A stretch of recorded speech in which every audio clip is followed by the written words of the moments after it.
নমস্কার বন্ধুরা, আজ আমি রান্না করব সর্ষে দিয়ে কুমড়ো শাকের সবজি। আর সঙ্গে দেব মাছ। দুই ধরনের মাছ আছে, অল্প অল্প মাছ। তার মশলার মধ্যে দিয়ে দিলাম দুই ধরনের সর্ষে, কালো সর্ষে, সাদা সর্ষে, জিরে, আদা, কাঁচা লঙ্কা।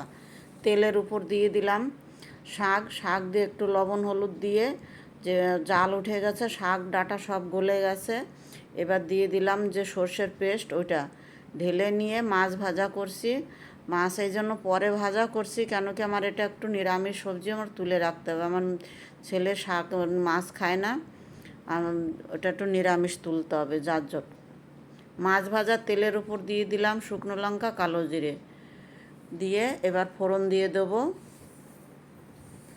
দুই ধরনের মাছ আছে, কেন কি মানুষ বেশি, মাছ কম, যার জন্য আমি দুই ধরনের মাছ দিয়ে আমি রান্না করছি। যে যেটা খায় খেয়ে নেবে। হয়ে গেছে সবজি। কেমন হলো কুমড়ো শাক দিয়ে, শাকের সঙ্গে আমি রান্না করলাম মাছ দিয়ে, সর্ষে বাটা দিয়ে, কেমন হলো একটু লাইক শেয়ার ফলো করবেন বন্ধুরা। ফলো করবেন, লাইক করবেন বন্ধুরা, কমেন্ট করবেন।